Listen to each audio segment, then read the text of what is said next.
Como casi siempre ocurre, hay que diferenciar entre el uso cotidiano de la expresión élite y el uso sociológico de la misma expresión. Yo no creo que sea una expresión particularmente feliz, precisamente porque no tiene autonomía, no es que la creó la sociología, entonces viene de un universo de acepciones, de interpretaciones, de manera de pensar que no es propiamente sociológica. Pero sí es cierto que se le ha dado en lo que es la descripción de las estructuras de dominación un papel predominante. Mucha gente, muchos autores y autoras lo usan, entonces conviene que hablemos en qué sentido estamos usando ahora esta expresión en el lenguaje cotidiano, diríamos en el sentido común. Una élite es un fragmento del cuerpo social posicionado en una posición dominante, predominante, sea de autoridad o de resultados del proceso. Una élite puede ser de los mejores, de los más ricos. Es normalmente comprendida como un grupo relativamente pequeño. Uno no espera que una élite ocupe 50% de la población, sino por el contrario, una élite es una proporción muy reducida, sea un conjunto de deportistas de élite o de economistas de élite o de aviadores de élite, es el grupo que se encuentra en la cima de la pirámide, se lo interpreta así. Pero, para hablar sociológicamente, con un poco más de corrección, lo que tenemos que observar es que el concepto de élite amplía la noción de grupo dominante en una estructura socioeconómica. ¿Esto qué quiere decir? Que la noción de élite dice algo más que el grupo de la oligarquía económica. No son solamente los que tienen el poder económico. Cuando se habla de élite, se habla de la articulación que existe entre quienes tienen la mayor concentración del poder económico, pero también de quienes tienen la mayor concentración del poder político, la mayor concentración del poder militar, la mayor concentración de poder comunicacional, probablemente también la mayor concentración de capital estético, cultural, parte de las personas que se dedican a la academia pueden ser consideradas de la élite de la sociedad. Entonces no es raro que se entrecrucen en distintos tipos de encuentro, que se conozcan, que traben relaciones. Porque sí se trata de una fracción minoritaria de la población. Ahora, esto tampoco nos dice qué hace la élite en los términos que hablamos en sociología. Y lo que hace la élite es conservar la propia estructura de dominación.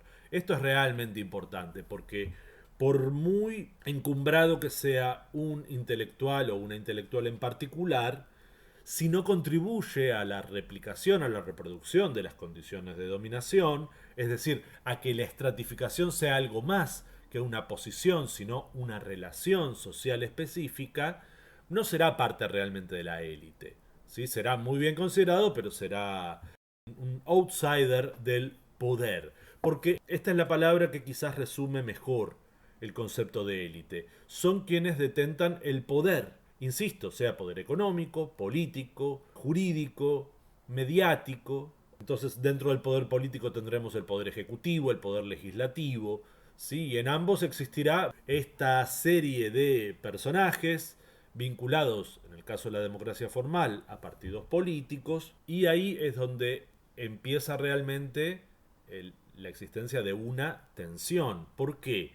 Porque en sistemas políticos precedentes a los modernos y contemporáneos, en donde no existía una democracia generalizada, cuando existía democracia era una democracia de élite, el caso de la democracia griega, por ejemplo, dentro de la élite se podía ser democrático, pero la estructura social estaba conformada fundamentalmente por población que no era parte de esa élite. Podían ser trabajadores libres, pero no eran parte de la oligarquía. Podían ser esclavos, podían ser extranjeros que no tenían peso en el ágora griega. En cambio, las democracias modernas y contemporáneas suponen, con determinadas series de presunciones, la existencia de una mayor homogeneidad del poder político. ¿Por qué? Bueno, porque los trabajadores son en su práctica totalidad formalmente libres, porque existen los sistemas de elección en donde los votos valen todos iguales,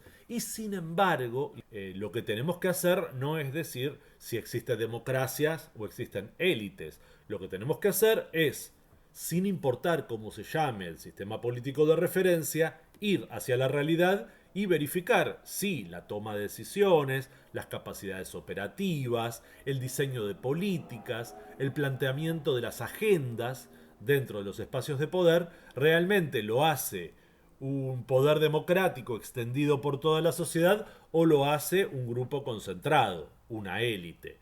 Y es patente para cualquier tema, mecanismo, proceso que uno quiera nombrar, que lo que existe es un sistema de élite, en donde se toman las decisiones. Probablemente no exista un gobernante totalitario unipersonal, ni concentrado en unas pocas manos, un triunvirato o una mesa chica muy reducida que abarque todas las formas de poder, económico, político, cultural, etcétera, etcétera, pero sí que existe una élite en donde se toman las decisiones. ¿Y cuál es el sentido de diferenciar la democracia de la existencia de élites en este sentido? En el sentido puramente sociológico, es determinar qué grupo social, en este caso las élites, es capaz de producir y conservar determinadas regularidades sociales preferidas, ya sea por todos o por un grupo, por un sector de interés. Y está claro que la democracia moderna y contemporánea no sigue patrones de regularidades que afecten por igual a toda la población, que sería el caso de si todos opináramos con la misma cantidad de poder político, social, económico. Como no es así, leyes, estructuras cognitivas, el poder ideológico, la agenda política, la diagramación de políticas públicas, la agenda legislativa, se orientan por intereses que no son realmente intereses generales, precisamente porque la élite, de las cuales los políticos y legisladores son parte, bueno, están interesados en conservar sus propias posiciones de poder y autoridad. Y de esa manera, como están interesados en eso, en conservar sus propias posiciones de poder, operan en función de los intereses de la élite. Claro, uno puede encontrar que existen conflictos internos, lógicamente. Per se, en el capitalismo, la élite económica es una élite con competencia interna. Y eso se refleja también, de acuerdo a los modelos que se quieran implantar, pero también de cuáles son los grupos económicos predominantes dentro de la élite, los enfrentamientos que se dan también dentro de las élites políticas, que en buena medida, en este sistema en donde lo económico es predominante, están cooptadas por el poder económico. Ni hablar de lo que ocurre en el poder informacional o comunicacional. Ya Marx decía, con excelente criterio, que los sectores sociales, las clases sociales, que tienen en sus manos los medios de producción material, también poseen, son poseedores y orientadores de los medios de producción simbólica. No lo decía así, decía los medios de producción espiritual, porque no estaba desarrollada la teoría sociológica en términos de información y símbolo. Pero ahora sí tenemos y podemos decir que esto es lo que controlan. Vale decir, controlan los medios masivos de comunicación y las formas masivas en que existe este proceso. Entonces, claro, pueden construir la información relevante. Sucede también que en sociedades tan amplias, tan extensas como las contemporáneas, y tan intrincadas en cuanto a la interrelación y a la interdependencia de las unidades productivas, por ejemplo, a la distribución de la producción y todo lo demás, las élites aparecen también distribuidas de una manera bastante extraña, porque las élites de, por ejemplo, las potencias dominantes afectan de una manera el desarrollo de los acontecimientos históricos y de pronto hay élites locales que son menos influyentes en el desarrollo de los acontecimientos y por lo tanto uno puede decir que en una determinada población existe una élite local, pero también afectada por lo que decida una élite global. Esto no es excesivamente novedoso tampoco, no es un proceso de los últimos 20 años, se arrastra prácticamente desde la configuración de la División Internacional del Trabajo, ya con el primer proceso de descolonización, cuando se formaron los estados-naciones periféricos, los que no eran imperios centrales. Estos estados periféricos tenían élites locales, pero nunca dejaron de ser, en cierto sentido, inferiores a las élites mundiales, a las élites de los países dominantes primero, de los grandes imperios, y luego, en una etapa cercana a la presente, a las fuerzas corporativas que ofician de élites globales o globalistas. Normalmente se habla de qué ocurre con la globalización en términos de qué significa, y lo que significa básicamente es que ha resultado ser un espacio de lucha socioeconómica muy importante, pero no entre clases sociales, sino entre élites, en donde la figura de la corporación como parte de las élites ha ganado muchísima importancia, tanto en el ámbito económico, porque esto afecta a varias naciones a la vez. Quiero decir, una gran corporación puede ser parte de la élite de varias regiones a la vez, incluso de regiones que estén en conflicto entre sí y que no compartan otros aspectos. Entonces, esto no habla directamente de una fragmentación de las propias élites. Habla más bien de una articulación en donde las corporaciones ejercen el poder, un poder de élite, de otra manera. Entonces, uno lo que sí encuentra es la extensión de discursos de justificación global y también discursos de lucha global, de enfrentamiento global, que no afecta solamente a las formas en que las élites ejercen su poder, sino también que afectan las formas en que se presenta la resistencia a ese poder. Es cierto que en general las resistencias se organizan desde corporaciones laborales, culturales, sociales, locales, de mucho menor alcance a las élites globales. Y en este sentido se presenta una asimetría de poder muy grande. También se puede señalar que en ocasiones el discurso que se desarrolla a partir de las élites globales sigue estrategias algo imprecisas, pero puntualmente útiles para conseguir objetivos puntuales. Entonces, si se quiere impedir que un determinado conocimiento científico se haga parte de la agenda pública, se hace una campaña global para rechazarlo. El caso de durante cuánto tiempo el efecto del cambio climático por efecto antrópico, es decir, producido por las actividades humanas, en las que las élites globales tienen el control, bueno, pasó por las etapas de negación, intento de desprestigio de quienes sostenían estas ideas, y después de una aceptación que no implicara una pérdida de poder para esas mismas élites, para esas mismas corporaciones, al mismo tiempo que se buscaba mercantilizar ese efecto. Si hay un agujero en la capa de ozono, haremos políticas para cerrarlo, porque eso estuvo casi a punto de terminar con todo el mundo, pero al mismo tiempo intentaremos vender más bronceador o bloqueador solar para que no todos desarrollen cáncer de piel. Ese es también un trabajo que pueden realizar las élites. Ahora bien, esta distribución fragmentaria y compleja de las élites ha llevado a situaciones bastante interesantes. Por ejemplo, podemos plantear qué significa para las élites la propia existencia de élites.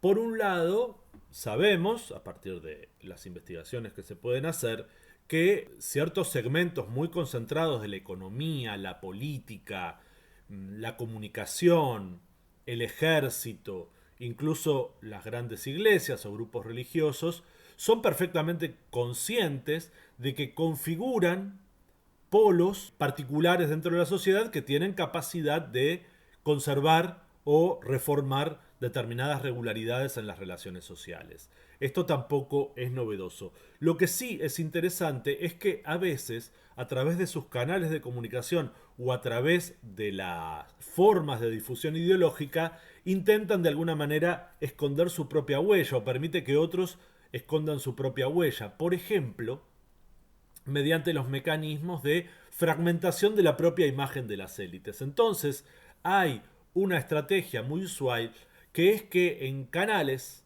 de comunicación, más media, de todo tipo, redes sociales, streaming, etcétera, canales abiertos de cable, se hable efectivamente de las élites. Pero cuando se habla de las élites, normalmente se habla de ciertas élites políticas como si no tuvieran vínculo alguno con el poder corporativo económico concentrado. Se habla de los mercados como si fluyeran libremente, sin la intromisión de las propias élites económicas, pero se habla de las élites políticas como si tuvieran intereses particulares no vinculados al poder económico y que entonces son los responsables de todo lo que sale mal. ¿Y por qué apuntan a esas élites parciales? Que no es que no existan, sino que no tienen el poder que tienen las propias corporaciones económicas. Apuntan a esas élites parciales porque son las élites que presuntamente son elegidas dentro de las democracias formales.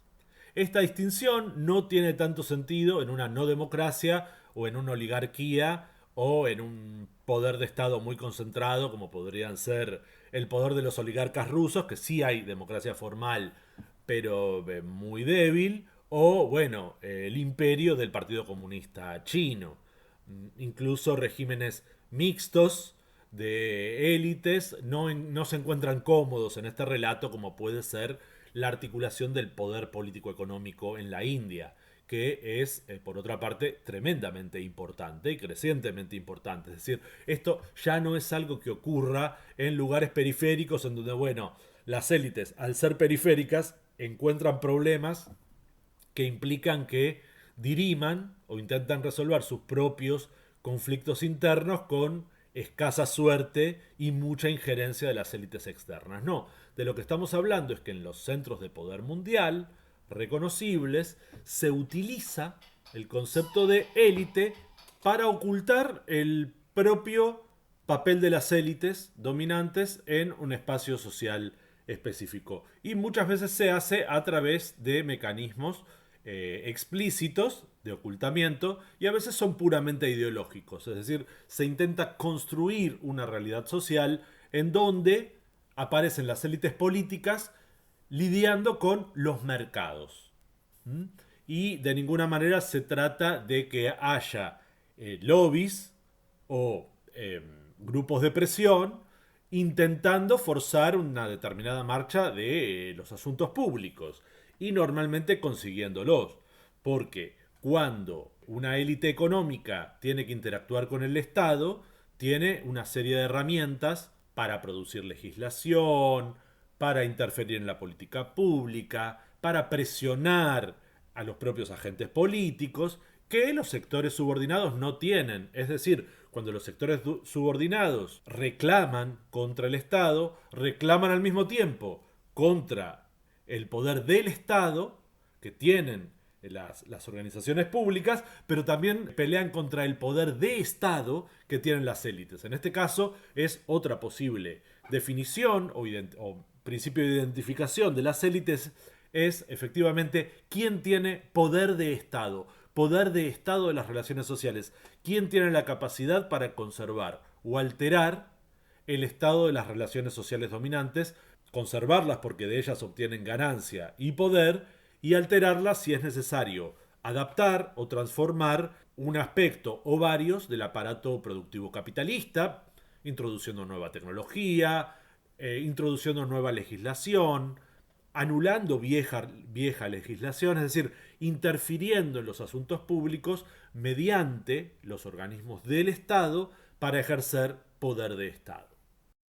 Una nota final para agregar aquí sería decir que las propias élites no solo son un producto de la evolución histórica, en este caso de la evolución histórica del capitalismo tardío, sino que están profundamente integradas en el funcionamiento del capitalismo contemporáneo con todas las limitaciones que trae una sociedad de masas y una estructura de interdependencia tan amplia que el grado de independencia que parecen tener debido a su enorme poder no es tan grande. Vale decir, por un lado, la complejidad interna de las corporaciones económicas, políticas, sociales, suponen la existencia de unas interacciones que limitan el resultado de la acción política corporativa.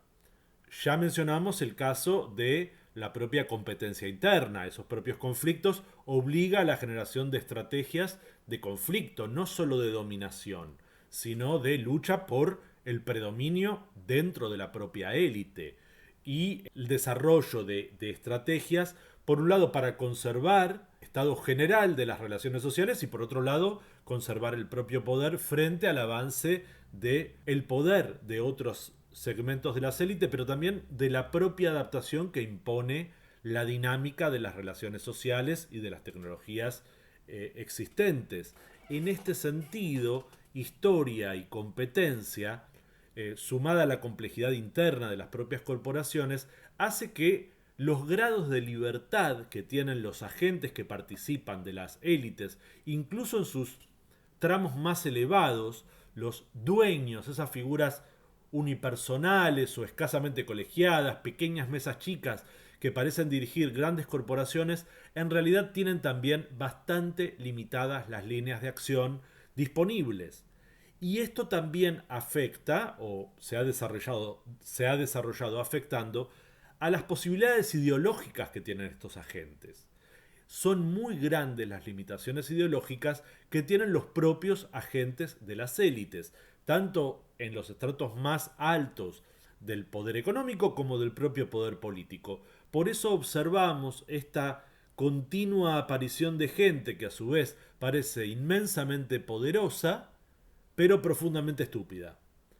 Incapaz de ver mucho más allá de algunos parámetros de acción y absolutamente resueltas a obtener objetivos puntuales que no hacen a grandes composiciones del poder de Estado, sino a cuestiones mucho más específicas. Esta curiosidad surge precisamente de esta constricción histórica a la agencia individual. Es tal el grado de interacción, de interdependencia y de tensión agregada que los propios sujetos no pueden ir mucho más allá, incluso contando con enormes recursos y medios, de los que les permita su ideología. Y al ser esa ideología constreñida para manejar la complejidad en unos pocos parámetros, pues el resultado es todo lo pobre intelectualmente que se puede esperar. Por eso no es sorprendente que veamos al mismo tiempo a las élites más poderosas de la historia de la humanidad con probablemente el menor grado de profundidad y sutileza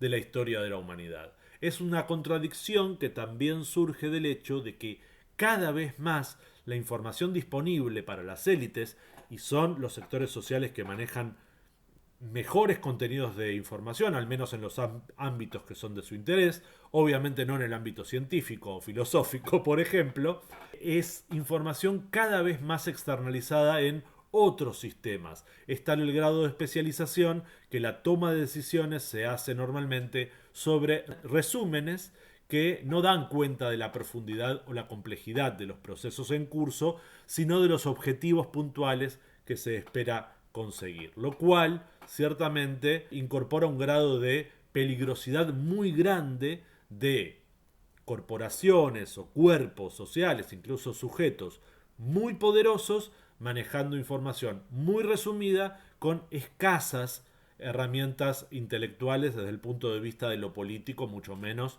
de lo sociológico o lo histórico. Es tarea de los intelectuales también, en este sentido, dar cuenta no solo de la debilidad de los sectores subordinados, sino de las cualidades débiles de estos sectores dominantes.